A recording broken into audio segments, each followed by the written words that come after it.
The day they met, Prince Oscar and his loyal attendant Lazar were journeying to find the Witch of the Azure Moon to lift Oscar's curse. It is rumored that if they pass her tower challenges, she will grant them a wish. Moments later, the duo arrives at the Azure Tower. Inside the tower, Oscar faces the first challenge, a tablet surrounded by snakes. Seeing this, Lazar starts panicking, fearing the snakes are venomous, but Oscar calmly assures him they're beta snakes. Then, the tablet presents a mathematical equation, but Oscar confidently solves it. Meanwhile, at the top of the Azure Tower, the Witch of the Azure Moon, Tanasha and her attendant, Lathla, are seen fooling around. Tanasha observes that challengers have reached the tower after a long break, noting their rapid progress compared to a previous contender who fled the first floor. Back with Oscar, he and Lazar face a series of trials. Lazar continues to urge retreat, but Oscar presses forward. They soon encounter a room with Gorgon statues, which Lazar fears will come to life. Surprisingly, his fears are confirmed as the statues animate and start attacking them, but Oscar dodges their charges and defeats them effortlessly, further impressing Tanasha, who watches from above like a simp in love. As Oscar advances, a magical circle appears, but the ground beneath them cracks, separating him from Lazar. Despite Oscar's efforts to save him, Lazar falls into the chasm, urging Oscar to continue without him. He soon reaches a storage-like room, which leads him to the tower's summit, where Tanasha awaits. Tanasha welcomes Oscar warmly, offering him tea and introducing herself, and Oscar is surprised by her youthful appearance. She reassures Oscar that Lazar is safe,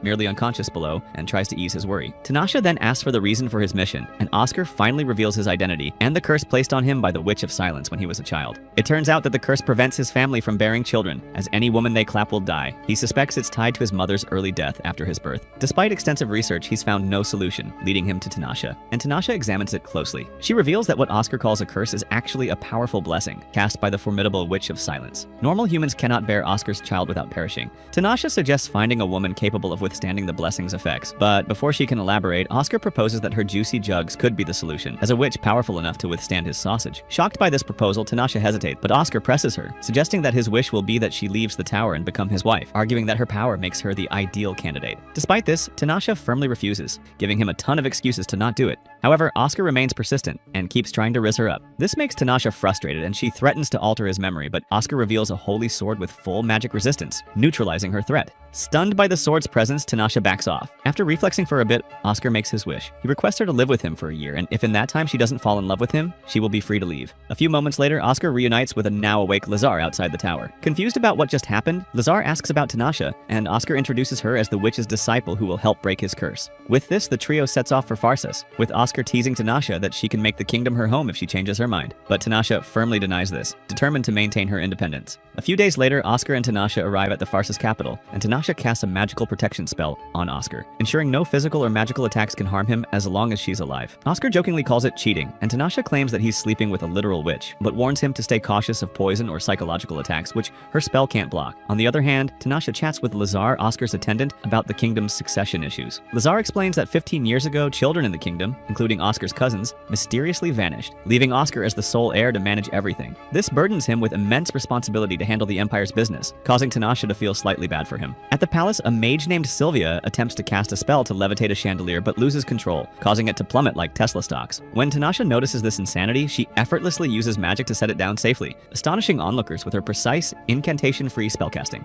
As Tanasha and Lazar head out, they hear commotion outside and spot two figures sparring, General Al and Meridina. Lazar is immediately impressed by Al's strength, but claims Oscar surpasses him. Meanwhile, Tanasha reflects on Oscar's tower conquest and realizes that his prowess makes sense and leaves the scene. A few moments later, Tanasha spars with General Al herself, impressing him with her combat skills. Al suggests she join their ranks, but Tanasha politely declines. But as soon as she departs, her familiar Lathla appears on a tree, delighted to see Tanasha enjoying herself in Pharsis. Tanasha admits she's having fun, though not fully settled, and asks why Lathla is there. But before Lathla can explain, the scene shifts to Oscar noticing Tanasha's torn attire, suggesting she's gearing up for a fight. When he asks where she's going, Tanasha vaguely says she'll return in a few days. But when Oscar presses her for more information like a toxic boyfriend, she reveals she's heading to the magical lake to investigate a surge in magical energy, suspecting demonic beasts. Hearing this, Oscar insists on joining, citing the lake's location within Pharsis jurisdiction. Tanasha objects immediately, unwilling to protect his soldiers, but Oscar persists, promising to bring troops and handle them. With no other options, Tanasha agrees to wait for him to get his balls in check. At the magical lake, two figures, Vals and an unnamed woman, plot to lure Tanasha by generating magical energy. Knowing she will come come to investigate. Back in Pharsis, Oscar assembles his team, including Sylvia, who spots a small dragon perched on Tanasha's shoulder. Excited, Sylvia introduces herself but startles when the dragon snaps at her. Tanasha immediately apologizes, explaining it's not friendly, and tells Oscar she'd planned to ride the dragon alone. But Oscar is skeptical of its size and orders his troops to follow Tanasha's commands and prepares for the unknown. As they depart, Tanasha hears a distant voice, which triggers memories of loss and abandonment, but Oscar snaps her out of it, and they teleport to Druza Fortress near the magical lake. At the location, Tanasha briefs the group about its history. It turns out that 70 years ago, Druza, a neighboring kingdom, attacked Pharsis but was repelled. In retaliation, Druza unleashed a giant beast, which spiraled out of control, devastating allies and enemies alike. Tanasha, as the Witch of the Azure Moon, sealed it in the lake, but its poisonous aura turned the area into a wasteland. She somehow contained it to protect the region, knowing a prolonged fight would have worsened the situation. Stunned to hear this, Oscar asks if the beast remains sealed, and Tanasha confirms it's still there. Suddenly, Tanasha senses a presence nearby and demands that it reveal itself. Soon, a mage from Druza emerges, recognizing Tanasha from OnlyFans, as if he were a regular subscriber. Tanasha claims that the mage had aged since she last saw him as a child, accusing him of acting like his master, whom she defeated. As they chat, the mage begs not to fight, knowing he can't match her, but warns that if they don't leave, he'll target one of them. He then launches magical arrows at Oscar, who blocks some, but others hit his soldiers. Tanasha tries to strike the mage, but he vanishes like a fart. As the crew stands confused, Tanasha reveals he's a Druza mage connected to the beast past. On the other hand, Sylvia helps an injured soldier with basic healing magic and asks if the Druza mage is a witch. Tanasha avoids the question and instead asks Oscar if he used his holy sword, but Oscar shrugs,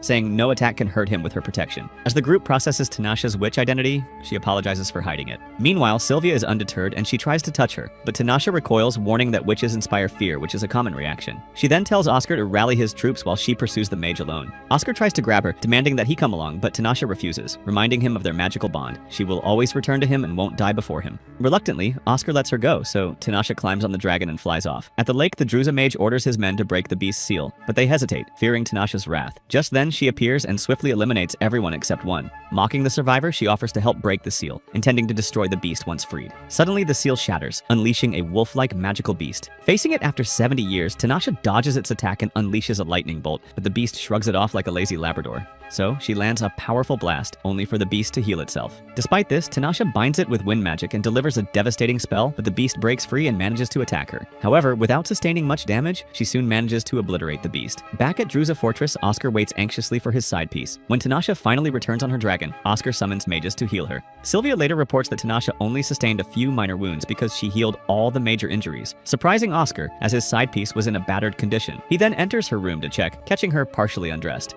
Yeah, boy.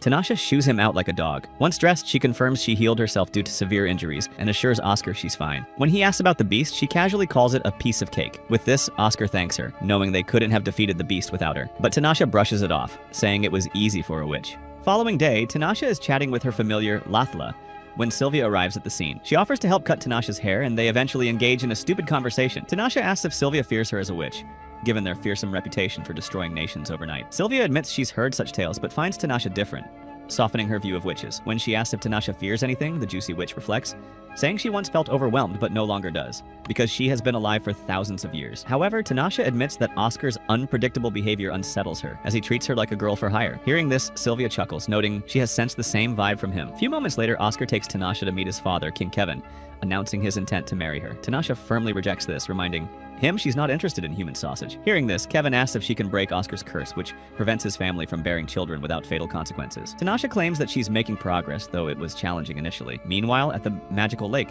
Vals and his ally Morel discuss Tanasha's recent battle with the magical beast. Vals reveals they obtained something valuable due to her injuries. Just then, a mysterious man interrupts and sticks his flagpole on their plan. So Vals taunts him, saying Tanasha has been searching for him, but the man dismisses it, claiming she'll be pleased to see him. When Vals calls him arrogant, the man grows hostile, accusing Vals of scheming. In response, Vals insists he's merely observing future events to avert disasters, but the man attacks him, killing him and vowing to protect a mysterious girl, hinting at a deeper connection. Back in Pharsis, Oscar and Lazar venture into the wild forest without Tanasha's knowledge, investigating reports of villagers' bodies found without their innards. Lazar warns Oscar that Tanasha will be furious, but Oscar, feeling stifled by her protectiveness, presses on, confident that his holy sword and Tanasha's protection spell will keep him safe. In the forest, they encounter strange plants, And when Lazar is inspecting one, he is suddenly attacked by vines. Oscar quickly intervenes, but a larger plant releases a gas cloud. Suspecting poison like in 1945, Oscar shields Lazar, but another gas burst knocks him unconscious. As Oscar rushes to help, a woman's voice questions their presence and a new figure emerges, halting the attack. A few moments later, Lazar wakes up in a room, tended by Oscar, who assures him he's safe thanks to their rescuer. Just then, the woman introduces herself as Lucrezia, the witch of the Forbidden Forest. Shocked to see another witch, Lazar starts getting paranoid, but when Lucrezia notices their connection to Tanasha, she reveals she's known her since Tanasha became a witch. When she finds out that Tanasha is Oscar's protector and is not in her tower, Lucrezia is shocked that Oscar has conquered that witch's melons. She playfully asks what wish he made, and Lazar blurts out that Oscar wants to marry Tanasha. Hearing this, Lucrezia laughs, saying it's a tough goal since Tanasha, a spirit sorceress, remains emotionally distant to preserve her purity. However, she gets interested and offers Oscar a medicine to help his sausage rise, but her tone turns mischievous. When Oscar instinctively grips his sword, Lucrezia teases that she doesn't fight and apologizes for startling him. Seeing this, Lazar urges Oscar to leave and aid the villagers, and Oscar agrees, suspecting the plants are behind the attacks. Returning to Pharsis, Tanasha confronts Oscar and Lazar, asking if they faced trouble in her absence. However, Lazar assures her they handled it, keeping their forest adventure quiet. The next morning, Tanasha checks on Oscar asking if he slept well. He confirms he did, but suddenly sees a second Tanasha beside her, disorienting him. Brushing it off, he teases why she's so concerned about his sleep. Tanasha insists she just wants him rested for his duties and leaves. A few moments later, Tanasha catches Lazar with books and asks if Oscar's sleeping normally. Lazar confirms he's not staying up late, but Tanasha gets suspicious and asks if Oscar has a lover, sensing his life force fluctuating. But Lazar denies it, jokingly asking if she's jealous. This makes the witch slightly flustered, and she quickly shuts him down. Later, Tanasha tells Sylvia and others that Oscar might have a lover, citing his fluctuating life force and a strange scent on him. The group doubts it as they haven't noticed any scent, and Oscar doesn't seem romantically inclined. But Tanasha gets frustrated as she is the only one who can detect it, so she storms off and confronts Oscar about his infidelity. She demands to know why he didn't tell her about meeting Lucrezia. Oscar tells her it was equivalent to a Tinder date, but Tanasha warns that Lucrezia cast a spell on him. While her protection stops physical and magical attacks, psychological spells like Lucrezia's can instantly unalive people. Her spell forces Oscar to dream of a lover, draining his life until he dies within a week. Sensing the spell's twisted aura, Tanasha vows to break it that very night. That evening, Tanasha sits by Oscar's bedside as he sleeps, attempting to lift the spell. In his dream, Oscar sees a woman and hears a voice from a room. When he goes inside, he finds Tanasha and embraces her, but suddenly chokes her, urged by a voice to exterminate. Despite resisting, he can't stop, and he successfully eliminates the Tanasha in his dream. Waking in a panic, Oscar finds Tanasha beside him with her magical milk containers. She explains she redirected the spell's energy, restoring his life force, but it required him to unalive her in the dream. Devastated, Oscar begs her never to make him do that again. But this confuses Tanasha even more, and she points out that his holy sword could eliminate her for real. However, the loser simp insists he'd never want to eliminate those juicy knockers. Just as he reaches for her juggernauts, Tanasha leaves the room, telling him to get proper rest. On the other hand, Tanasha confronts Lucrezia, furious about the spell she cast on Oscar's ding-dong. Lucrezia claims she didn't expect Tanasha to push Oscar to such extremes, calling it the easiest way to break it. But Tanasha is aware of their contract and accuses her of endangering Oscar. Lucrezia teases about Oscar's reaction, asking if Tanasha would give him up. Tanasha briefly agrees but retracts, saying she's too invested in this relationship, especially with the Witch of Silence's curse looming. Hearing this, Lucrezia reveals she extracted Oscar's blood during their encounter, offering it to help break the curse. Annoyed by this response, Tanasha notes Lucrezia's manipulative tactics and tells her to shut her trap. The next day, while Oscar is changing in his room, he calls Tanasha over. She hesitates to speak, but he pulls her onto the bed. He then asks her for forgiveness, and Tanasha apologizes too, and with this, they share an interspecies spicy moment. The next day, Prince Oscar is in a Pharsis training field, dominating a sparring match. He swiftly defeats an opponent with his holy sword called Acacia and challenges others to step up. Eager to test his resiliency, General Al volunteers, but Oscar disarms him like a little dork, sending his sword flying across the field. Spotting Tanasha observing from the sidelines, Oscar calls her out, teasing her to join the fray and use her magic. But Tanasha hesitates as her mind starts racing. Seeing Oscar's raw power makes her wonder if he could truly overpower a witch like her. Despite this, Tanasha hesitantly steps forward and their duel begins. She unleashes a flurry of magical bolts, which Oscar dodges with uncanny precision. However, she escalates the attacks, casting an invisible binding spell to trap him. But Oscar senses it and manages to break free in an instant. Impressed by his ability, Tanasha smiles and calls off the fight, admitting her magic won't work on his rock-solid sausage today. After the sparring session, she sits down with Oscar and heals some minor bruises on his body. As they talk, he jokingly calls her Magic Weak, asking if she held back. But Tanasha retorts that complex spells take time, and she didn't want to waste her energy in a stupid sparring match. Realizing the chick is feeling inferior, Oscar insists he'd never want to eliminate her, but Tanasha playfully makes fun of him. However, when Oscar suggests marriage would solve his curse, a magical blessing that kills any woman bearing his child, Tanasha firmly rejects him and storms off. A few hours later, King Kevin summons Oscar to his quarters and hands over a letter from a northern kingdom. It turns out that a visitor named Kaga is demanding to meet Tanasha, the Witch of the Azure Moon. Oscar is baffled because no one knew that Tanasha was in the Pharsis kingdom, and he confronts the man. Upon inquiry, Kagar insists he's heard about a strange witch's presence there, but Oscar denies any witch's involvement in his kingdom, wanting to know what Kagar really wants. On the other hand, Tanasha searches for Oscar when a maid, Meryl, introduces herself. Sensing Meryl's hidden agenda, Tanasha tells her to keep her hormones in check and dismisses her, but stays vigilant. Later, she meets Lucretia, the witch of the Forbidden Forest, and questions her about Oscar's training. Lucretia warns that making Oscar too powerful could threaten the Council of Witches, and urges her to maintain neutrality. Hearing this, Tanasha finally admits that she has no idea why she sparred with him, but wants someone strong enough to stop her if she ever loses control, hinting at a past obsession with finding a mysterious figure. Just at that moment, Oscar interrupts, relaying Kagar's request. Soon, Tanasha meets Kagar, who begs her to share magical knowledge to advance his kingdom's technology. But the witch with enormous jugs refuses, citing her role as Oscar's protector. She also mentions how Kagar failed to climb her Azure Tower, which has severely impacted his aura debt. So with a flick of magic, she expels him. Outside, a furious Kagar vows to separate Oscar and Tanasha, just when he spots Meridina and comes up with an idea. Back at the palace, Tanasha discusses a town named Kushkal, a northern region radiating magical energy similar to the magical lake,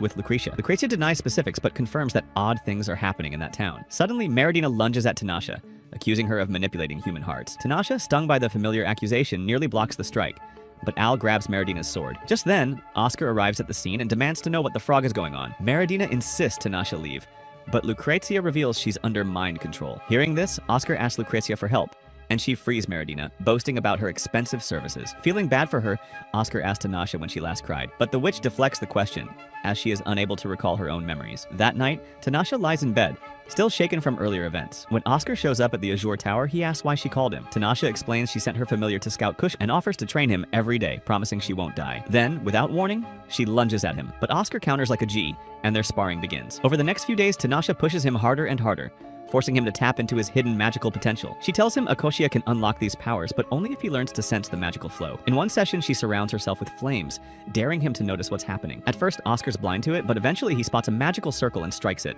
putting out the fire. Seeing this, Tanasha claps for him, clearly impressed by his skills, but then claims it's time to face real human opponents. A few moments later, a bunch of intruders crash into the tower. Tanasha smiles and tells them they'll have to defeat Oscar to get through. She promises no one will die, letting him fight without holding back. Oscar tears through them like a paid escort, leaving Tanasha staring in awe. He asks if he's ready to face her again, but Tanasha sidesteps the question, keeping the mystery alive. Just then, her cat familiar returns, bringing news from Kushkel. In Farsas, Tanasha briefs Oscar and Lazar, explaining that Kushkel hosts at least 200 mages, 10 times more than a typical nation. Naturally, Oscar suspects they are preparing for war and asks about Kushkel's king. Tanasha confirms there is a new ruler instead of the old domain lord, but she doesn't have many details. Meanwhile, a guard reports that General Todd has died from previous injuries, leaving a void for Oscar, who had considered Todd his mentor. Shaken, Oscar vows to Tanasha that he won't let her die before him. Later, over tea, Oscar notes that Todd's belongings will go to his relatives and comments that, like him, Tanasha has no heirs. He jokingly brings up marriage, but she immediately shuts him down. When Ars asks what Tanasha dislikes about Oscar,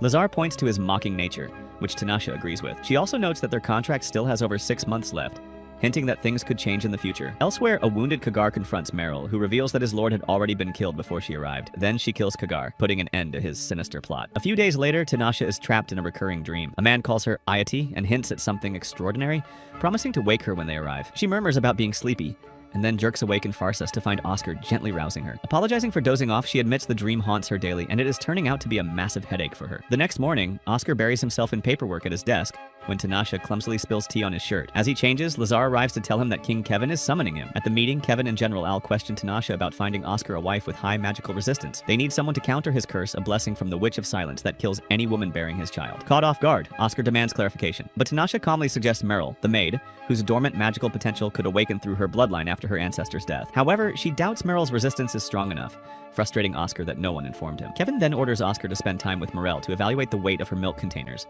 leaving Tanasha visibly conflicted. Later, Oscar questions Marilis at his desk about her sealed magic. She explains that her mother and Master Kumar placed a double-layered seal on her, hinting at the strength of her latent power. Noting Tanasha's week-long absence, Oscar asks Lazar, who has no idea where she is. Meanwhile, at the Azure Tower, Tanasha confides in Lucretia, the witch of the Forbidden Forest. Lucretia confirms that Morel's high magical resistance makes her a viable candidate, giving Oscar options. Tanasha agrees that more choices benefit him, but her voice tells something else. Sensing the uneasiness, Lucretia asks if she is truly happy, and Tanasha insists she is, retreating to analyze the curse on her own. Just then, her familiar Lathla interrupts them, reporting that Oscar has arrived via a magical circle. He confronts her for avoiding him and urges her to prioritize their bond over work. While studying the curse's intricate layers, Tanasha calls it magnificent, comparing love and hatred to two sides of the same coin. She admits it frightens her, showing a rare moment of vulnerability. Oscar then presses for details, but she sidesteps. Lightening the mood, he grabs her dumper playfully and asks if she'll cook dinner for him someday, and Tanasha agrees with a smile on her face. In Pharsis, Al finds Tanasha and shares what he has uncovered about Morel. She has no connection to General Todd,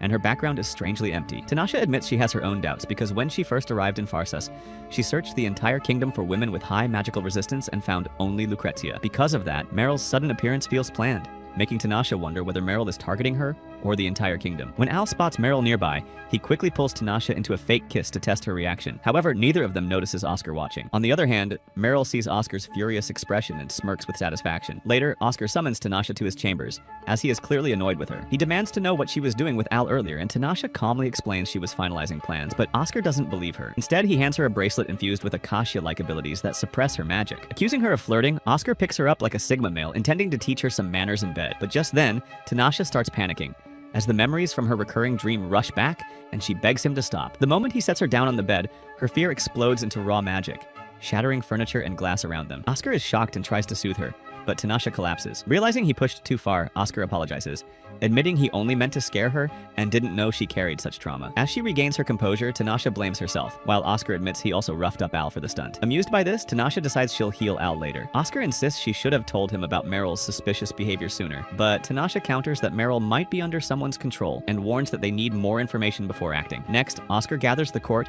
and openly declares that he is clapping Tanasha in his bedroom. He rejects every proposed match, dismisses Meryl, and removes her from her position until her background can be properly investigated. Meryl tries to protest, but before anyone can react, the palace's magical barrier suddenly collapses. She begins convulsing, and an unseen force shoots toward Tanasha, injuring her arm. Oscar immediately tears off the bracelet that had been suppressing Tanasha's magic. As she heals herself, she warns him not to come closer, since any of her hormones on him weakens his sausage's protective barrier and puts him in real danger. Dropping her innocent act, Meryl mocks Tanasha for being careless. A wolf-like beast, identical to the one Tanasha fought at the magical lake, materializes beside her. With her arm still weakened, Tanasha now faces both Meryl and the summoned monster. Oscar steps forward with Akasha in hand, insisting that his training has prepared him. In response, Meryl strengthens the wolf with flames. The beast charges, and although Oscar blocks it, the fire still burns him. Thinking quickly, he redirects one of Meryl's flame attacks, turning it back onto the wolf and weakening it. Remembering how Tanasha got injured in her previous battle, Oscar switches Akasha to his left hand and promises to finish the fight. When the wolf clamps down on his sword, he uses the opening to drive Morel's spear straight into its mouth, landing a critical blow. With this, the beast collapses like a Ukrainian soldier. Enraged, Morel summons crystals to amplify her magic, threatening to destroy everything. But Tanasha counters with a complex spell, cloaking the area in darkness. As it clears, Meryl vanishes, and Oscar demands her whereabouts, while Tanasha claims that she let her escape to track her. They soon find Meryl in the royal treasury, rummaging for a chest. Tanasha immediately blocks her, refusing to let her take it, but the desperate Meryl claims it's vital, warning Tanasha of future suffering when she meets the one she's been searching for. Confused, Tanasha grabs her dumpers, but the chest falls, unleashing a radiant red crystal. Merylis, mourning her failure to save Vals, is consumed by the light. Just then, Oscar arrives and asks if she's dead, but Tanasha replies that even though her body remains, her soul is gone. In her chambers, Tanasha rests after making a full recovery, while Oscar sits beside her and reveals that the red crystal they found once belonged to his mother, though its purpose remains a mystery. Using the quiet moment, he brings up his marriage proposal again, clearly wanting a definitive answer, but Tanasha responds with a firm refusal, insisting she will never marry. Frustrated, Oscar calls her clueless as he leans in closer, yet she simply yawns and reminds him how exhausted she is. When he teases her about sleeping together, she immediately boots him out. On the other hand, a settlement burns under the flames set by a group of soldiers. In the center stands Lanak, the king of Kush, watching calmly as the destruction spreads. He remarks that the sight reminds him of the dark age into which he was born, and now he plans to conquer one of the four nations. Meanwhile, at the academy, Tanasha works quietly in her chambers. Her familiar appears suddenly, signaling that something dangerous is approaching. She sends the familiar away to rest, deciding to stay vigilant herself. That night, she slips into Oscar's room, and watching him sleep with a hard flagpole, she murmurs that she hates seeing people eliminate each other. She recalls that this is why she isolates herself, to avoid losing control and harming anyone. Then, Tanasha casts a spell over him before quietly leaving. Morning arrives, and Oscar wakes to find red markings all over his body. Confused, he calls for Tanasha, demanding an explanation. She calmly reveals that she broke his old curse and replaced it with a new one, using her own blood as a catalyst. Exhausted, she tries to leave and get some rest, but Oscar grabs her hand, hoping for some frisky action. This makes the witch blush a little, and after letting out a small smile, she vanishes. Later, Oscar sits to work, only to be interrupted by an angry Tanasha. He had invited her to his father's birthday party, but she is clearly not happy about attending. Oscar insists she has responsibilities to fulfill, But before their argument escalates, Lazar arrives with urgent news. Prince Russ from Tyres won't attend because Kushkal forces have attacked their borders. And instead, Princess Cecilia will come. Oscar hesitates, aware that Tyres despises mages and may see this as retaliation. But Tanasha pulls him aside, wanting a private word. She asks if he likes Lark, referring to her dragon. Oscar confirms he does, and to his surprise, Tanasha tells him she wants to transfer ownership of the dragon to him. When he asks why, she says nothing, instead embracing him and declaring that Nark now belongs to him. Oscar kisses her, and for the first time, Tanasha doesn't resist, as she starts dripping gravy. Later, Oscar escorts her to the ballroom for Kevin's celebration. On the way, she warns him that if he tells anyone she is his lover, she'll never forgive him. At the event, he congratulates his father and mingles with the guests, and soon, Princess Cecilia approaches him, confirming that her kingdom was attacked. But she assures Oscar that Tyres will retaliate and asks to speak privately about Kushkal's involvement. Meanwhile, Kevin thanks Tanasha for cleansing Oscar's curse, but she dismisses it, saying she only fulfilled her contract. But her attention shifts when she notices Oscar walking with Cecilia, and the princess gives her a mocking smile. Kevin teases that Cecilia will be a challenge for her, which Tanasha glares at, telling him to stop. Kevin jokingly suggests she should just marry Oscar, and she immediately denies it. Back inside, Cecilia brags about her outfit when Tanasha suddenly appears through a window. Cecilia snaps at her, demanding she leave, but Tanasha insists she needs to speak with Oscar. Cecilia asks who this girl is, and Oscar simply tells her the girl is his side piece. Cecilia smirks, mocking Tanasha for barging in, which makes her furious, and she warns Cecilia to back off. Sensing danger, Cecilia leaves nervously, and Oscar asks Tanasha what she wants. She then steps close and casts a spell on him, explaining how she was supposed to die 400 years ago. But before Oscar can respond, a massive magical gate opens behind them, and Lanok steps through. Tanasha's eyes widen in relief as she runs to him and hugs him, saying she thought he was dead. Lanok holds her calmly, explaining that he has begun the Name Marker, a ritual that destroys cities to expand his territory, and he wants Tanasha to be his queen again. Oscar is horrified to hear this,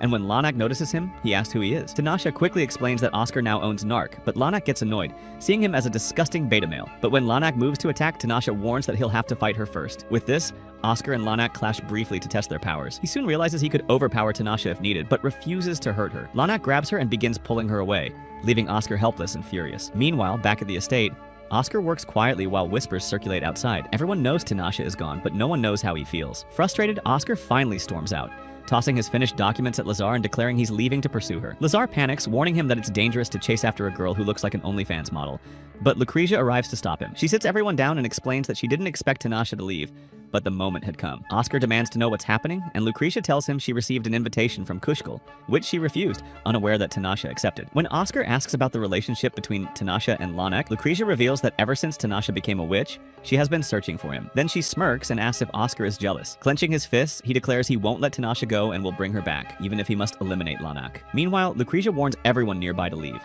as what she is about to reveal could incite a fight to the death. She tells Oscar that Tanasha's real name is Ladar, the lost princess of an ancient kingdom destroyed 400 years ago. Shocked, Oscar learns that she was royalty, born with extraordinary power to become queen. The king could not rule alone, so Lanok was chosen as her partner, though he was far weaker. The kingdom eventually split into factions supporting either Tanash or Lanok. When the king fell ill, the factions grew violent, and Lanok's faction devised a ritual to strengthen him. At 13, Tanasha was taken to a secluded place. Confused and surrounded by strangers, she was repeatedly clapped by Lanok, who intended to extract her magical power. The mages healed her repeatedly to prevent death, but something went wrong. A darkness erupted from her body, consuming everything. Lanok fled, the kingdom collapsed, and Tanasha survived, but she was immobilized for 3 days in agony. Her magic scattered into 5 legendary legs across the world, and she became a witch, building her tower and continuing her search for Lanok. When Oscar quietly asks what Tanasha thinks of him, Lucretia touches his ear, revealing a defensive magic circle Tanasha secretly placed to weaken his barriers so Lanok wouldn't harm him. She also gave him her dragon as a show of trust, so Oscar breathes deeply and declares that he will defeat Lanok no matter what it takes. Moments later, he visits his father and learns that Kushkal has demanded that all 4 kingdoms surrender. Tyres already sent 10,000 soldiers, but they were wiped out, while Kushkal lost only 50 mages. Entire cities vanished, and Tanash was responsible for the destruction. Kevin tells Oscar that the kingdoms want him to fight because only he can defeat Kushkal. Oscar agrees to join the battle, but refuses to eliminate Tanasha unless she becomes a true enemy. However, Kevin grows furious, asking if the witch has manipulated him with her milk containers, but Oscar stands firm. So Kevin tells him it is time to inherit the throne, and Oscar steps up for the job. In the Tyari kingdom, Prince Rost stands deep in thought, realizing that another attack on the Kushkal might be inevitable. At that moment, Nasha appears, warning him that he must wait 2 weeks before the situation reaches its conclusion. Ross struggles to comprehend what is unfolding and summons the small mage, but Nasha interrupts, pointing out that he truly does not understand the circumstances. She explains that if he had not underestimated the mages, his kingdom would not be in such dire condition. As she speaks, she emphasizes that the mages are systematically destroying the world's order, created by the true god. She asks if Rost has ever witnessed the destruction of an infant's skull or a mother's grief as her child burns, confronting him with the harsh reality of his kingdom's actions. Taken aback, Ross listens as Nasha stresses that even after 300 years, darkness has not ended, and humanity still needs to adapt robot girlfriends. As she departs, Ross stops her, and Tinashe turns to face him. Meanwhile, in Caskel, Lana discovers that the 4 great nations are uniting to attack them. He creates a tactical map, planning the kingdom's defenses and instructing his allies on deployment. When questions arise about whether a magical spell can fully protect them, Lana assures them that Nasha's power is strong enough to cover the entire area. As he contemplates the situation, he doubts whether the events are real or a dream. But Tinashe reassures him that it is indeed reality, and Lana promises to protect Nasha. Walking alongside a man named Rana, Tinashe explains why witches are exclusively women, revealing that women can control magical power more effortlessly due to their magical composition, whereas men cannot maintain such control due to their throbbing sausages. She then vows to spread magical power along the main line to ensure their plan's success, unaware that someone is observing from below. In the Phasis Kingdom, Oscar sits with his subordinates, pondering why Prince Ravan has not yet summoned them, while Pascal attacks other nations. News arrives that the Coup Skull has destroyed cities across the 4 nations, and Oscar begins to suspect Tinashe is behind it. An advisor warns that if Tinashe does not intervene, they could face severe difficulties. Suddenly, Sylvia enters, drawing everyone's attention. She reports that she discovered a girl resembling someone Oscar knows in his brother's room. Guided by Oscar, she reveals the room's location, and they proceed to Reynolds' chambers. Reynolds questions their presence, and Oscar explains that they discovered Nasha's role in preventing attacks. When Nasha arrives, Rena orders the others to leave, while Tinashe watches in surprise. Guards escort Tinashe away, leaving Oscar and Nasha to prepare for what comes next. The following day, the council reflects on the time wasted due to Rena, noting that the critical period will pass quickly. Luck Reggie reports that she has inspected the towns attacked by Tinashe, and confirms that all inhabitants are alive, with barriers protecting them. Oscar is relieved, but is warned that Nasha does not protect herself, so a shield must remain. Oscar communicates these updates to Tayari Kingdom's generals, who accept the information. At that moment, Chief Mang Bard from Koskal arrives, and while the generals prepare to attack, he assures them that he comes in peace. He explains that their presence is meant to demonstrate his kingdom's dominance, though the gods question his motives due to his history as a convicted Drake fan. However, Oscar resolves to observe for himself, and Badalis confirms he will accompany him, taking his men along. When Oscar opens his eyes, he finds himself surrounded by fallen comrades and mages from Kel, realizing he has walked into a trap. Just then, Lanak appears, drawing his sword and welcoming him to Lidar's Rion. As Lanak descends, he suggests their fight should end, remarking that the world is filled with excessive conflict and declaring his intent to deliver divine punishment to those who act like gooners. Oscar questions whether Lanak seeks godhood, and Lanak announces his desire to introduce him to his bride, summoning Tinashe. Seeing Oscar, Tinashe questions the scene, and Lanak explains that he wanted others to witness their movement, creating a controlled environment for observation. Nasha agrees and positions herself, allowing Lanak to place his hand upon her as their magical powers begin to connect. Lanak channels his power into the sky, linking the 5 magical lakes and attempting to synchronize their energy. These lakes contain immense power, granting Lanak oversight of the main line. Meanwhile, Oscar searches for an opening to attack, but none presents itself.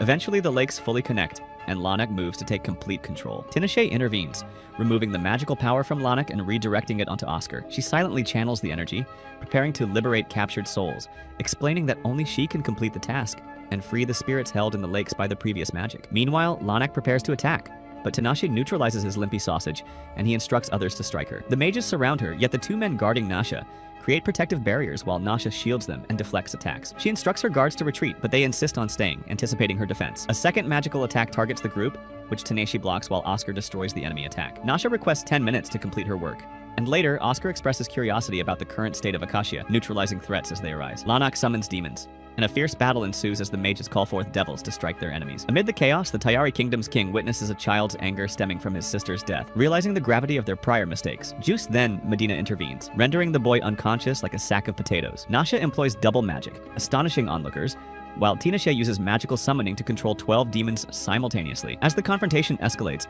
Oscar reassures allies that he will destroy threats before they can act. He fends off attacks from Badalis, emerging unscathed and eliminating his opponent. Nasha completes her magical incarnation, summoning all 12 spirits and fully engaging in combat, while Tinashe directs attacks, eliminating spirits, demons, and mages. All supernatural forces vanish upon destruction. Lanak attempts to flee but pauses to face Oscar's Digbeak energy. They confront each other and Oscar seeks answers. Lanak allows him to ask anything, revealing that he used a tool in the past. Enraged by the truth, Oscar attacks with his weapon. Meanwhile, Nasha successfully liberates all trapped souls. Amid the aftermath, Tinashe faints from exhaustion. Upon awakening in bed, she realizes she has slept for an entire week. Oscar informs her that Ross' lecture restored his sanity and that the Coup Skull remains inactive, now declared an independent mage nation. He also announces that from this day forward, Tinashe is officially his main piece. Nasha reacts, recalling her prior vow never to marry, but Oscar explains that his decision was intended to protect her and utilize her power ensuring safety for the coming half year. With this arrangement, Tinashe accepts the deal with a happy heart. Later, Tinashe leads everyone into the Tuldar treasury, telling them to take whatever they need and report back later. While others search, she notices a box containing a blue crystal that looks a lot like crystal meth. Something about it feels familiar, so she decides to take it to Pharsis. At Madgard Fortress in eastern Pharsis, Oscar checks with a general about the area. The general assures him that everything is mostly fine, though minor conflicts remain. Tinashe notices children playing below, and the general explains that a year ago, horsemen attacked the town, killing many before soldiers could arrive. Among the refugees is a girl named Els, who survived thanks to a mysterious man in blue clothes and a girthy flagpole who saved her life. Els now entertains the village children with stories from long ago. She recounts how centuries earlier her town was attacked, but a stranger in blue saved a girl from death and vanished afterward. Tinashe realizes the man might have come from the future to protect Els' mother. Els confirms the story, saying it happened 200 years ago and that the man was the son of the girl he saved. Hearing this, Tinashe and Oscar ponder the implications of a time-traveling protector. Back in Oscar's quarters, Nasha appears in cat form, explaining she must stay that way to keep watch. Oscar questions her trust and Nasha climbs onto his sausage, clarifying it's not about distrust. That night, they encounter a seriously injured person. Nasha explains she merged with others due to a sleep magic broadcast, sinking her energy unintentionally. Oscar struggles to understand, but Tinashe confirms magical interference. Morning brings the team to a desert-like area to survey villages. They spot armed figures aiming arrows at them. Nasha becomes agitated, but Oscar calms her, identifying them as enemies. A leader named Javi demands a girl they failed to protect a year ago, signaling a duel. With this, Oscar and Tinashe realize the area resembles a training ground. On the other hand, Els recognizes Javi as the one who unalived her husband. The duel begins, and Oscar and Javi match evenly. Oscar disarms Javi immediately, reminding him of the consequences if he attacks again. During the duel, a tornado forms around Els and Javi, its chaotic magic threatening everyone. Just then, Nasha teleports the team out while Oscar notices the ground cracking beneath them like a dried-up poo-poo. Suddenly, Tinashe falls, but Oscar catches her along with Nasha, landing in the water safely. Nasha explains that cat form prevents her from controlling certain energies, forcing her to revert to human form. They continue exploring, discovering murals of a god who once defeated a devil among humans. Nasha identifies the devil as an ancient mage revered due to the reactions of magical energy. When Oscar wonders why the magic reacts so strongly, Nasha explains the figure might have been a Nirdi deity, respected by the Tahiri people. Black smoke fills the underground as they advance,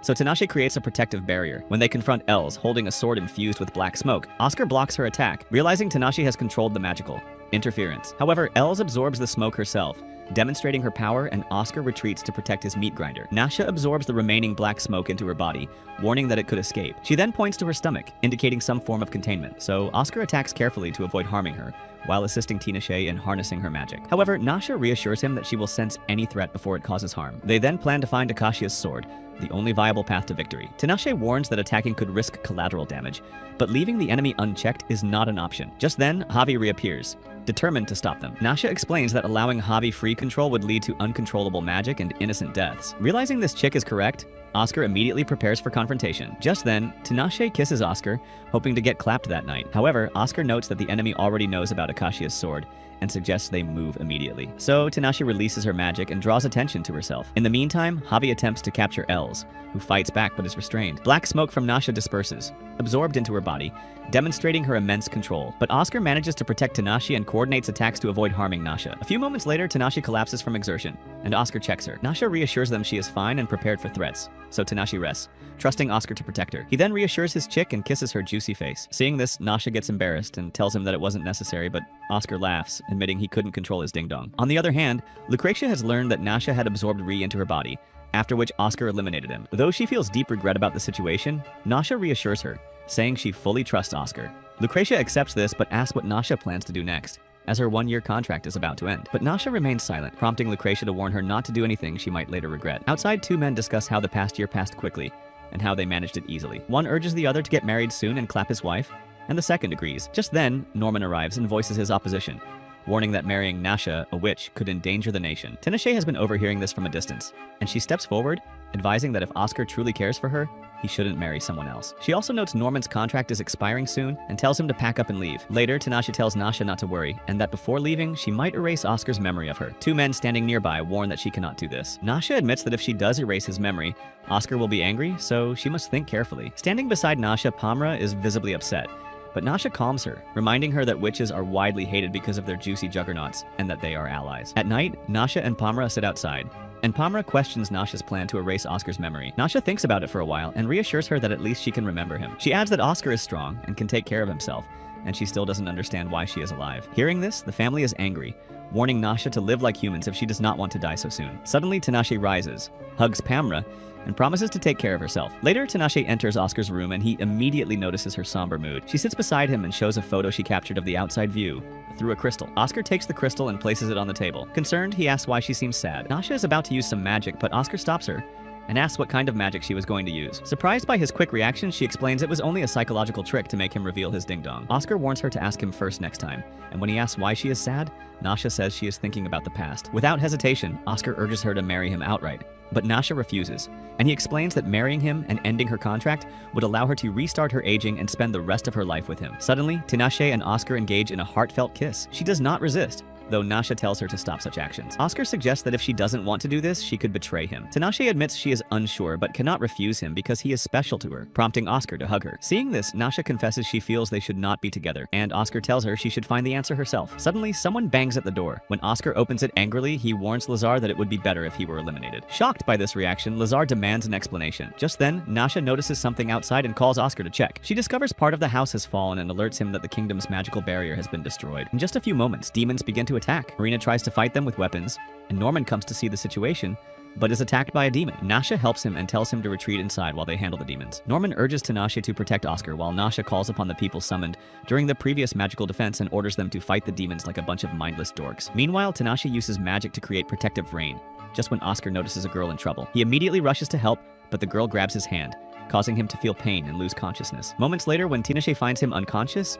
she discovers a needle in his hand and attempts to heal him. Immediately, Tinashe brings Oscar to her room, where Lucretia and others are present. Lucretia notices Oscar's hand has poison and questions if it is Akakia's. Nasha confirms it is deadly, stating that those poisoned by the Dark Ages never survive. She promises to create a serum using her own filthy bodily fluids, but Lucretia warns it will cause Nasha great pain. But even after the restriction, Nasha insists on doing it and asks for their help. Lucretia, seeing no other option, agrees, and both girls assist Nasha. They begins with the procedure as Lucretia starts her magical process. When Oscar regains consciousness, he is confused by his blurred perceptions. Lazar explains he had been unconscious for some time and they were worried. Suddenly, Oscar experiences sharp pain and realizes he feels as if he is forgetting everything. Lazar suggests he might have had a dream and offers food, but Oscar declines, saying he needs some fresh milk containers. Everyone leaves in contempt, but Oscar notices a crystal on his table given by Nasha. Just when Naman passes by, Oscar asks him what happened before he fainted. Naman hesitates, and Oscar dismisses it, but Naman asks if Oscar has decided who his future queen will be. Without a second thought, the simp thinks of Tinashe. Later, Oscar tries to reach Nasha's room, but finds a wall blocking his path. His hand passes through the wall, and he enters to hear Lucretia's voice. She asks how he is there since his memory was altered and reminds him that no one should reveal Tinashe's existence to him. Oscar inquires about her location, and Lucretia brings him to Tinashe, sitting on the bed. She explains that Oscar was poisoned due to Tinashe, and Oscar asks if Nasha is alive. Lucretia confirms it. Shocked by the pain Nasha endured, Oscar apologizes, acknowledging his role in it. On top of that, Nasha's body bears red marks from the poison, and Oscar hugs her, hoping to console her throbbing jugs. The next morning, Tinashe wakes up and sees Lucretia. Surprised she survived, Lucretia tells her to sit, and she heals Tinashe's wound. Just then, Oscar enters his study and notices Tinashe there. Seeing Nasha, he asks if she is fully healed. Nasha confirms she is fine, so he asks her to reveal her skin to confirm her recovery. Tinashe remarks she cannot understand his mind, but Oscar asks Nasha if he is important to her or just a contract holder. Nasha affirms he is genuinely important to her, and Oscar laughs like an idiot. Later, Tinashe tells everyone that Oscar laughed. Dawn asks Nasha if she would help anyone else in distress like Oscar, and Nasha says it depends on circumstances, admitting she is truly emotionally attached to him. Just then, Dawn comments on her sexual attraction toward Oscar, which Nasha denies, but everyone affirms that she wants to jump on his sausage. Realizing she indeed loves Oscar, Nasha decides to finalize her feelings. Meanwhile, Oscar contemplates the crystal, and when Tinashe approaches, she claims that she realized she truly loves him after gathering opinions from everyone. So, Oscar calls Tinashe close, and Nasha hugs him while crying. She expresses her relief at meeting him, and Oscar replies that it was wonderful for him too. A few days later, Tinashe and Oscar are lying together on the bed, still recovering from the recent chaos. Slowly, Tinashe sits up and attempts to use her magic, but her body struggles to respond. Watching her, Oscar asks when they will finally proceed with their penetration activity, and Tinashe reassures him that she is ready to become his fiancée. However, Oscar reminds her that he did not bring her here just to hide her from the world. Later, as Oscar works, Tina stands by his side while he explains that the New Year festival is approaching and that preparations across the kingdom are already underway. Their conversation is interrupted when Latola arrives, informing Tina that some children from the Farsa's kingdom have come to the Witch Tower. Outside the tower, a group of children tries to slip inside quietly, but Tinashe appears behind them, asking what they are doing there. The kids freeze at the sight of her. One of them, Sai, explains that strange ice has been falling in their kingdom instead of rain. Tinashe immediately recalls a similar occurrence from the past and realizes they are referring to the same phenomenon. She asks why they came all the way here just to report it, and they admit they traveled without adult supervision, unaware of the dangers. So Tinashe decides to take them back and creates a portal. Nervously, the little gooners ask if she is a witch, and she simply replies, "Shut your trap." Back inside, Tinashe tells Oscar that installing surveillance around the tower was the right choice, as it allows them to detect suspicious magical activity at any time. Oscar then asks why she keeps avoiding the topic of marriage. Finally, Tanasha explains that Oscar's body contains an abnormally high amount of magical power, which could pose a problem if they ever have a child. She warns that a daughter would be a witch from birth and immediately targeted, while a son might be forced to use celestial swords or turn into an alphabet. She suspects that Oscar's father was aware of this and gave him the celestial sword for the same reason. Oscar is shocked to hear this, but Tanasha clarifies that she believes the warning came from his mother or someone close to her. Oscar insists that Tanasha should not fear his power. She then climbs onto his sausage, reminding him that their magic has saved countless lives, but it is also true that it has also taken many. Oscar responds that he has done the same. Yet their child deserves guidance rather than rejection before birth. Soon, the New Year festival begins. Oscar arrives on horseback with his companions, and Sai, the boy Tanasha saved earlier, notices her and tries awkwardly to avoid her. At the festival grounds, Oscar and the others drink together, but he senses something suspicious. Immediately, Tanasha uses her magic to track the presence. A guard approaches, and Tanasha tells him someone was watching them but has escaped. She then senses another presence calling out Sai's name. Sai slowly steps out and apologizes, saying he was only curious. The other children also appear, and Tanasha tells them to come with her as they travel toward the Pharsis kingdom. On the road, heavy rain begins to pour, but Tanasha transforms the raindrops into snow. Sai proudly points out that he mentioned this earlier, and Oscar watches the snowfall, finally understanding what the little Gooners had meant. After reaching the kingdom, Oscar says goodbye as Tanasha, exhausted, falls asleep, prompting him to carry her inside. Meanwhile, the scene shifts to Leonora, a powerful witch. A spy reports that Tanasha's magic seems weaker, and Leonora calmly instructs him to eliminate the witch if he gets the chance. The next day, Oscar prepares for work, and Talora reminds him that he must attend the Gandor Foundation event. Though he complains, he eventually agrees, noting he isn't worried about protection because Tanasha will accompany him. They plan to bring Pamra and Sylvia as well, but Tanasha insists she can dress herself, so Oscar asks her to inform him of her location during the event so he can find her easily. At the crowded celebration, Tanasha stands quietly in the hall until a man named Travish approaches. A high-ranking demon, nearly equivalent to demon royalty, invites her to dance and get clapped, but she refuses. He comments that she looks weak, and she replies that she is injured. Spotting Oscar below, Travish remarks that he does not understand why Tanasha wants to marry him, and adds that if Oscar were a girl, he might have considered her himself. Tanasha finds this unsettling and asks why Travish is even here. He reveals that he is the Duke of the Kingdom, and, noticing Oscar, remarks that she looks vulnerable and could be easily harmed. However, Tanasha boldly warns him to try if he dares. Before tensions escalate, Relaya, a member of the Gandor royal family, arrives and scolds Travish for being a creepy P. Diddy. She introduces herself and recognizes Tanasha as Oscar's fiancée. Travish jokes about wanting to see their future child, making Tanasha uncomfortable. But Relaya explains that children can be good or bad, but parents must care for them regardless, and she quickly apologizes after realizing she may have said too much. Tanasha finds her strange, but Travish reassures her that Relaya will not take offense. Later, Oscar relaxes in a bath while Tanasha pours water for him. He explains that the Princess of Yard Kingdom was kidnapped before her arrival, and no one has found her since. Tanasha suggests using surveillance magic, but Oscar prefers to wait. Pulling her into the water, he mentions he saw her speaking with Travish. Tanasha then warns him to stay cautious because Travish is a higher demon, nearly a demon king, who seemed particularly interested in Oscar. That night, Oscar hears noises outside, and it turns out that demons are attacking the kingdom, and he tries to fight them. Soon after, Tanasha arrives and destroys them effortlessly. Oscar realizes she is not wearing proper clothing, and before he can speak, she senses something and runs off. She then chases a suspicious girl, traps her with magic, and demands an explanation. However, the girl claims she is following orders from her master but does not know their name. Just as Tanasha prepares to act, a man appears, grabs the girl, and disappears into thin air, leaving Tanasha confused about what just happened. Moments later, Travish arrives, explaining that the man intended to unalive Relaya. While speaking, he notices Tanasha's gigantic knocker boots and comments on her attire. At this point, Tanasha realizes what she is wearing and panics, knowing Oscar will be furious. The next day, Oscar receives a report that the Prime Minister of Gandor has been eliminated, along with many casualties. Some officials suspect Tanasha, prompting Oscar to scold her for acting alone. But Tanasha apologizes and explains that she knows who is behind it: Leonora, a witch who cannot be summoned or traced. Oscar is shocked to hear this, and Tanasha elaborates that Leonora frequently interferes through shadow magic and is close to the Prince of Yard Kingdom, whose princess recently disappeared. She also reveals that Leonora once turned an entire kingdom into amber. Realizing that Leonora may target either them or Yard Kingdom next, Oscar and Tanasha prepare to investigate, hoping that the missing princess holds the answers. Following day, a group is stationed in the western region, observing a massive sunstorm. Oscar informs everyone that the princess is trapped within it, prompting them to move quickly toward the fortress where she is held. Upon arriving, Oscar introduces himself and apologizes for coming without permission. However, the princess, Nephilia, politely reassures him that it's fine since she likes men with hairy flagpoles. The group soon learns that a witch orchestrated Nephilia's abduction, which shocks everyone. Nephilia asks why they are involved, and Nasha explains that the witch is uncontrollable and strikes unexpectedly, often targeting kingdoms without warning. Tanasha adds that she accompanied Yard, which initially angers Oscar, but Nasha clarifies that without their intervention, the kingdom would have been destroyed. Oscar asks why Nasha made the decision to act, and she explains that she teleported to the fortress, evacuated the ministers, and neutralized the king, who had been poisoned. Nephilia mentions that she also spoke with her brother, who regretted summoning Lenore, leading them to plan to summon Lenore here for a direct confrontation. As night falls, Nasha communicates with a spirit for guidance. Oscar inquires about her previous fight with the demon Nar, and she confirms her victory. She instructs Oscar to monitor a powerful man linked to Lenore, who has absorbed demon energy and increased his strength. Oscar agrees, promising to support Nasha so she does not have to handle everything alone, while Nasha insists that anyone opposing them will not be spared. By morning, Nasha has successfully neutralized the powerful man, impressing everyone. Lenore acknowledges her skill and instructs her to prepare for the next mission. As Nasha briefly steps aside, Para notices marks on her and questions whether she is manipulating Oscar. Nasha admits some influence over him, but stresses it is for protection, not harm. When Para asks whether she wants full control, Tanasha reflects that sometimes manipulation is necessary to prevent greater danger. Nasha recalls meeting Lenore as a child when Lenore advised her to embrace her power instead of hiding it. That advice shaped her perspective and motivated her to act as a protector of the kingdom. As she prepares to venture out, she sees Mustar active outside. Tanasha also arrives, tying a ribbon,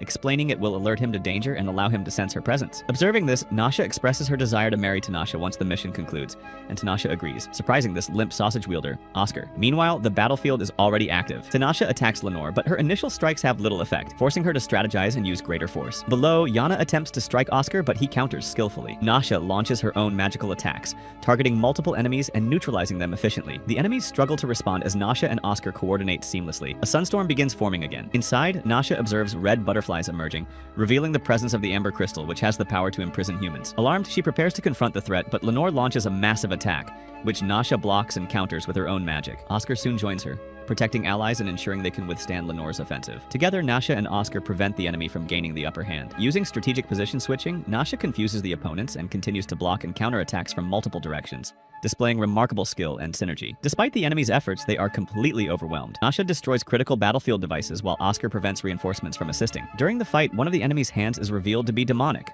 highlighting the true danger. Moments later, Nasha creates another sunstorm to disrupt the battlefield, causing it to break apart. From within, a stone emerges, and countless red butterflies confirm the presence of the Amber Crystal, capable of trapping humans. Nasha's quick thinking allows her to mitigate the crystal's power while continuing the fight. Oscar notices the intensity of the battle and assists Nasha, ensuring she is not overpowered. So Lenore launches a significant attack, which Nasha deflects, before striking Yana and forcing her back. Oscar also joins in, neutralizing another enemy. With this, Nasha uses wires and magical strikes to control the battlefield, inflicting damage while healing herself to remain effective. She then summons massive amounts of snow to counter attacks aimed at Lenore, preventing her from regaining control. Lenore attempts to use her magic on Nasha, but coordinated defenses and counterattacks prevent her from succeeding. Oscar then intercepts the remaining threats, and gradually Nasha and Oscar gain the upper hand. The Amber Crystal's power diminishes, and the demonic presence begins to vanish like a fart in the wind. With the threat neutralized, the kingdom begins to stabilize. Tanasha and Oscar witness the aftermath as enemies are defeated, and the Amber Crystal's influence disappears. Just then, Travis appears, commending Nasha for fulfilling her promise and assuring her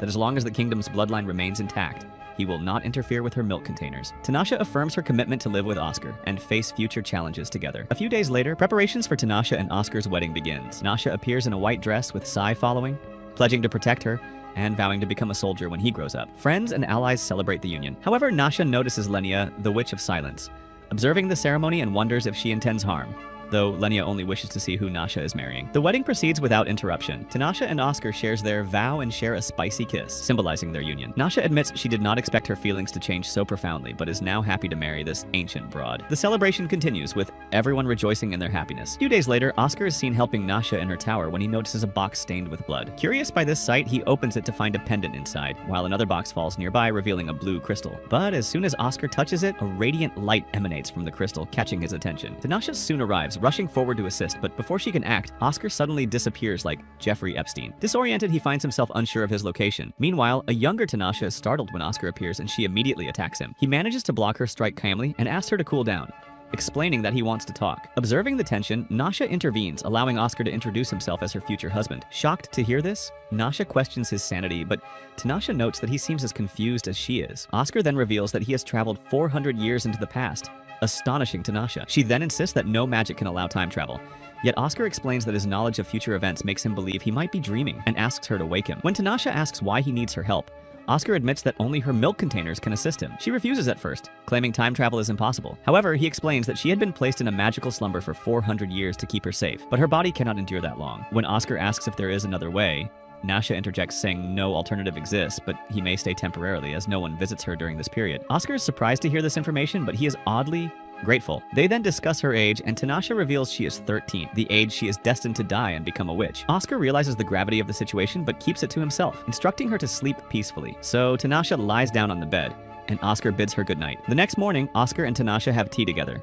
He compliments her tea, surprising her, and asks when her next birthday is. Tanasha replies that it is 6 months away, making him contemplate that staying in this timeline might allow him to save her from her fate. Oscar begins extensive research to identify which magic brought him to the past, but finds nothing conclusive. Seeing this, Tanasha notices and inquires about a short he wears that seems immune to magic. Oscar explains that the shorts prevent spells from affecting him, so Tanasha deduces that only a royal sorcerer could create such protection, confirming his royal connection. She then tries to use magic on him, but it is immediately dispelled. Oscar then recalls seeing the crystal in the treasury of Fasters and realizes it was stored with the royal treasures. He experiences a headache and tells Tanasha that he might not meet her under normal circumstances because the crystal originally belonged to his mother. He recalls it appeared blue when kept in Taldar's treasury. Tanasha doubts anyone could access it now and admits she doesn't fully trust his dorky predictions. But Oscar apologizes for rushing her and promises caution. Meanwhile, Tanasha notices a powerful blessing within Oscar. He explains he received it in childhood and used a curse to cancel its effects. Intrigued, Tanasha requests a blood sample for analysis. Oscar agrees, but asks in return that she practice her magic shorts with him, preparing her for the future. They spend time training, after which Tanasha examines his bodily fluids. During this period, Tanasha grows attached to a dragon, which Oscar recognizes as the same dragon she once gifted him. She mentions that Lank is likely waiting for her, unsettling Oscar. Tanasha then meets Lank, who gives her the pendant and says he cannot stay long. Tanasha questions Lank, but he insists he must leave. Later, Oscar inspects the pendant and asks about its origin. Tanasha explains that Lank brought it from the treasury, but Oscar warns her not to trust him. This angers Tanasha deeply, who defends her friend, insisting Oscar has no right to question him. On top of that, Tanasha gets frustrated at being unable to remain with her family and becomes emotional. But Oscar comforts her, assuring her that she will not be alone in the future. That night, Tanasha sleeps while Oscar watches over her juicy knocker boots. The next morning, Tanasha awakens to find him reading a book and apologizes for her behavior the previous night. Oscar accepts it like a simp and thanks her for checking the treasury for the crystal. Tanasha explains she found the blue crystal but could not retrieve it and installed tampering magic to disable surveillance for an hour, allowing Oscar to act. At night, Oscar prepares to retrieve the blue crystal. Tanasha asks if he is truly destined to be her husband in the future. He confirms that this will happen 400 years later and instructs her to avoid Lank, warning that he is dangerous. Tanasha is uneasy about Oscar's departure, but when she hears someone outside, she assumes it is him, only to find Lank. Meanwhile, Oscar reaches the blue crystal, conflicted about why he is there and how he arrived. As he cautiously examines it, Lank brings Tanasha to a location intending to harm her. As Lank prepares to attack, Oscar intervenes at the last moment. Surprised, Tanasha asks why he is here, and Lank commands his forces to attack.